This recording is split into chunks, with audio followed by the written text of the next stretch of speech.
Assalamualaikum warahmatullahi wabarakatuh. Di kesempatan kali ini, saya akan mempresentasikan skripsi yang telah saya susun sebelumnya. Dengan judul Pendampingan Pembuatan Konten dalam Pembelajaran Ilmu Fikih berbasis platform TikTok untuk meningkatkan kreativitas santri di Madrasah DTA Masjid Al-Ihsan, Desa Kertamulya, Kecamatan Padalarang, Kabupaten Bandung Barat. Di bagian pendahuluan, saya akan membahas terlebih dahulu latar belakang. Yang pertama yaitu latar belakang. Penmas atau pendidikan nonformal, menurut Sujana dijelaskan bahwa sebuah pendidikan yang memiliki keketatan dan keseragaman yang lebih longgar dibandingkan pendidikan formal, seperti materi bahan ajar, waktu, pakaian, dan interaksi antara tutor dengan peserta didik yang lebih disesuaikan dengan kebutuhan peserta didik. Rumusan masalah yaitu bagaimana pendampingan pembuatan konten pembelajaran ilmu fikih berbasis platform TikTok untuk meningkatkan kreativitas santri di Madrasah DTA Masjid Al-Ihsan Desa Kertamulya, Kecamatan Padalarang, Kabupaten Bandung Barat. Adapun tujuan penelitian yang dilakukan oleh saya sebelumnya yaitu 1. Perencanaan program pendampingan pembuatan konten video digital berbasis platform TikTok dalam kegiatan proses pembelajaran ilmu fikih di MDTA Masjid Al-Ihsan. Yang kedua yaitu melakukan langkah-langkah implementasi program pendampingan mengenai pembuatan konten video digital berbasis platform TikTok dalam kegiatan pembelajaran ilmu fikih di MDTA Masjid Al-Ihsan.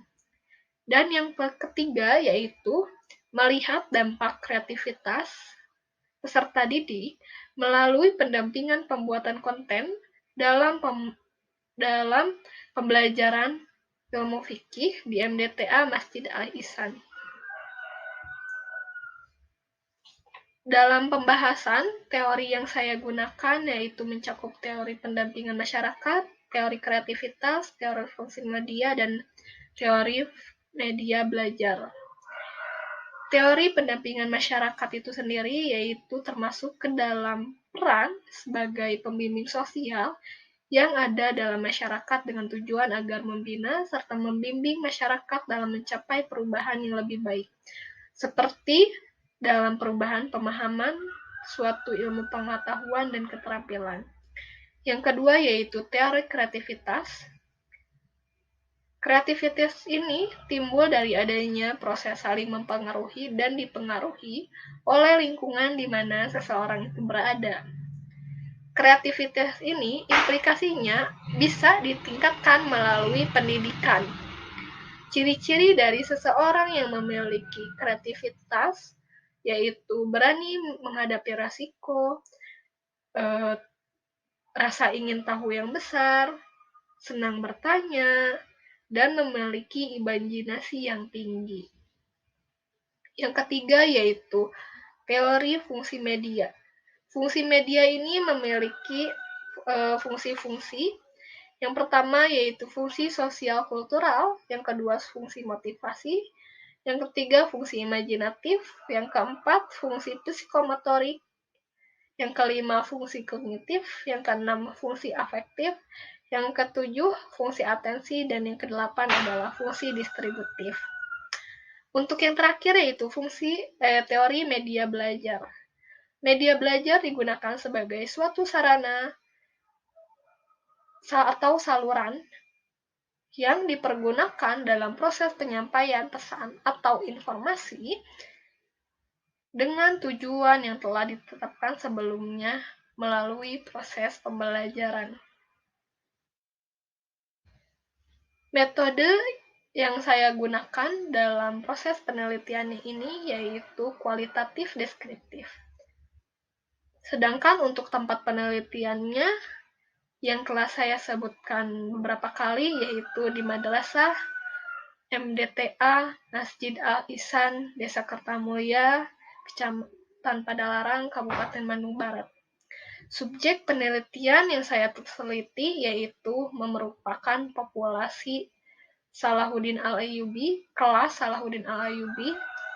Sampelnya terdiri dari 5 orang. Yang pertama yaitu Saudari Alia Dita, yang kedua Saudari Khairah, yang ketiga Saudari Neng Siti, yang keempat adalah Saudari Aini Sarah, yang kelima adalah Saudara Fadli. Teknik pengumpulan data yang saya gunakan yaitu observasi atau pengamatan, wawancara, dan dokumentasi kegiatan.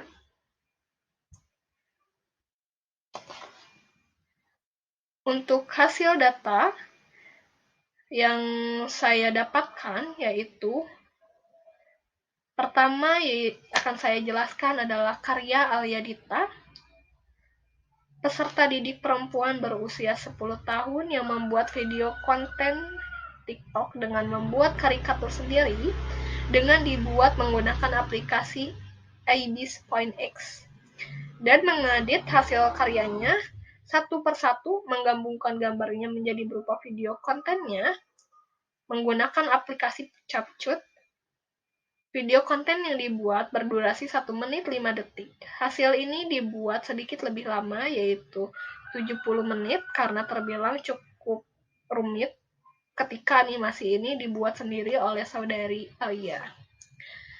Yang ketiga yaitu video konten, screenshot video konten dari Saudara Fadli, berisikan tentang materi yang telah saya berikan sebelumnya, yaitu materi adab makan dan minum, yang diberikan gambar sebagai contoh, sekaligus video dirinya sendiri yang sedang menjelaskan.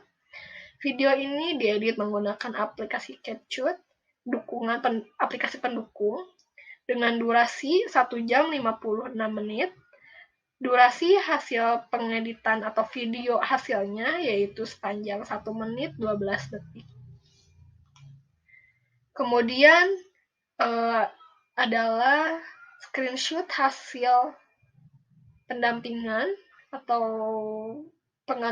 pendampingan video digital, pembuatan video digital yang dimiliki oleh Khairah, saudari perempuan berusia 10 tahun ini, membuat video berdurasi 1 menit 6 detik. Proses pengeditingnya terbilang 1 jam 45 menit dengan proses penggunaan aplikasi pendukung, yaitu aplikasi CapCut yang diupload kemudian di aplikasi TikTok.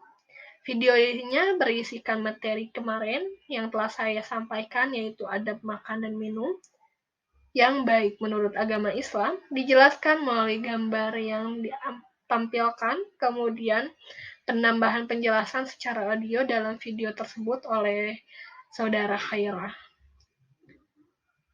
Yang keempat yaitu screenshot dari hasil video Neng Siti. Video hasil Neng Siti ini berdurasi 1 menit 30 detik dengan isi dari video tersebut yaitu materi adab makan dan minum secara Islam. Setiap poinnya menggunakan gambar yang diambil dari Google dan diberikan penjelasan secara audio oleh suara Neng. Video ini diedit dengan menggunakan aplikasi TikTok, menghabiskan waktu 50 menit lamanya. Dan yang terakhir yaitu screenshot video TikTok yang telah dibuat oleh Aini Sarah. Video ini berdurasi 1 menit 14 detik dengan konten berisikan materi adab makan dan minum. Setiap poin yang diambil dari materi dijelaskan menggunakan gambar yang diambil dari Google, kemudian diberikan penjelasan melalui suara yang telah Aini rekam sebelumnya. Dilihat dari hasil pengamatan yang telah dilakukan oleh peneliti dapat menyimpulkan bahwasannya Setelah dilakukan pendampingan pembuatan konten dengan basis aplikasi TikTok, menyebabkan antusias peserta didik meningkat dalam proses pembelajaran, khususnya pembelajaran ilmu fikih, menjadikan peserta didik lebih aktif dalam kegiatan pembelajaran secara keseluruhan. Terdapat juga hasil yang signifikan dalam kefokusan peserta didik dalam mengikuti proses pembelajaran yang ada.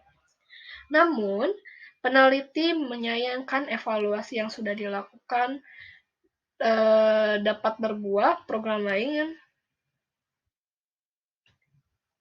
Namun, peneliti menyayangkan evaluasi yang sudah dilakukan dapat berbuah program lain yang diadakan di MDTA. Hal ini dikarenakan adanya peraturan yang tidak memperbolehkan peserta didik untuk membawa handphone ke dalam ruang lingkup madrasah. Peneliti hanya bisa mengizinkan proses ataupun tutor hanya bisa mengizinkan proses pendampingan ini dilakukan di luar jam pembelajaran madrasah, tentunya dengan seizin orang tua dan telah disepakati di awal penelitian oleh Ketua MDTA, yaitu Ibu Ida. Dan karena ini telah disetujui, telah dilakukannya penelitian. Melihat dari kefokusan peserta didik saat proses pembelajaran ilmu fikih setelah pendampingan pembuatan konten terbilang baik. Tidak ada perubahan yang signifikan yang terlihat saat proses pembelajaran.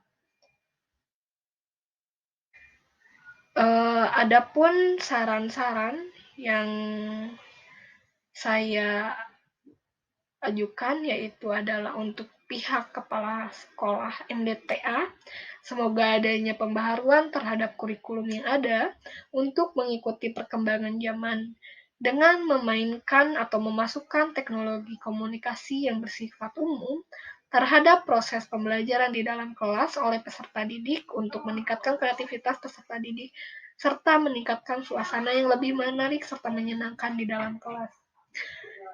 Cukup sekian presentasi saya saat ini.